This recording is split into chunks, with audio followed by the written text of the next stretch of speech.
In the disorientation of suffering and disease, it's nurses who help us navigate towards healing and health. A long-held belief now backed by a growing body of scientific evidence.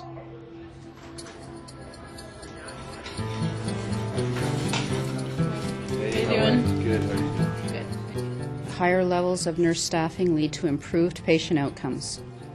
The evidence is absolutely solid. A recent report commissioned by the Canadian Health Services Research Foundation finds lower nurse staffing levels are associated with higher patient death rates. A synthesis rather than a systematic review, the report was guided by a roundtable of decision makers and researchers, including Linda McGillis Hall, not an author, but someone who's conducted key studies in the field. We looked at different models for nurse staffing and how they influenced patient outcomes and if they had an impact on patient outcomes. And we found that nurse staffing models that use higher levels of regulated professional nursing care providers lead to improved outcomes for patients. Studies large and small have observed that lower nurse staffing levels are also associated with higher rates of medication errors, falls and infections, suggesting patients will do better when there's enough nurses around, like Teresa Hale. My job is very special here. I work within an oncology population where we don't only look after the physical body, the physical illness. There's a lot of compassionate, there's a very huge human component to this. It does make you feel a lot more comfortable to be able to chatter back and forth and just at least put a smile on each other's face, whether it's a good day or a bad day. This ward is part of the Hamilton Health Sciences Network, serving more than 2 million people in and around this industrial town.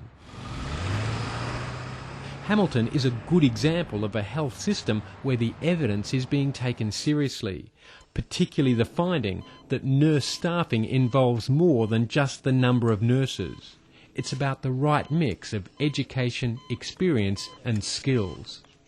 So you need to look at what's the experience of the nurses on the unit. Have you got a mixture of experienced nurses and new, so that you can be bringing along the newer nurses and really recognizing the value in those years of experience that your senior nurses have.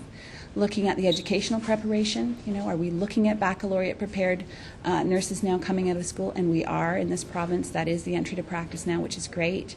What's the complement of advanced practice or master's prepared nurses in the area? Very important.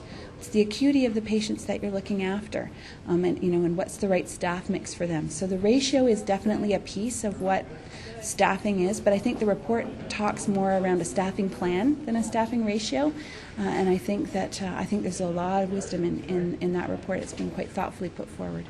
He was a potential discharge. He's not going home. Great, thank you very much. Okay. To help get the right mix of staff, several years ago Hamilton Health Sciences created a nursing resource team, or NRT, within the organisation, an approach encouraged by the recent report. At the organizational level, there's a huge commitment to patient safety, which is one of the reasons why we developed the Nursing Resource Team, or the NRT, because there was a real recognition that bringing agency nurses into the environment where they weren't orientated to where we keep things or the types of patients that we're looking after, there was probably a patient safety issue there.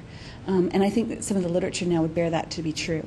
More than 100 nurses like Sarah Hardy are now employed full-time as part of the Nursing Resource Team. When they'll work on the unit, I get to know the unit, I get to know the process, the paperwork, their policies within the hospital, and then I'll kind of move on to a next unit so that I get familiar, so that when I'm floating around, I have more of an idea of how things work so that it's safer for patients and their families. We have a nurse here today who's here helping us.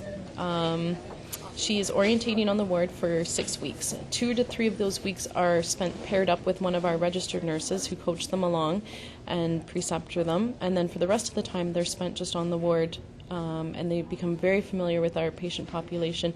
And hopefully in the future, when we call on this nursing resource team, we obtain the nurses that are familiar with our ward. But this is a great recruitment and retention strategy for us. So nurses will flow into the NRT perhaps as new grads, and as they move around from unit to unit, they might identify a place where they've got a real focus or a real love, and then they may then apply for full-time or part-time positions on that unit. So it's a way to try to ensure that we have a flow, an ebb and flow of nurses moving into positions that are available.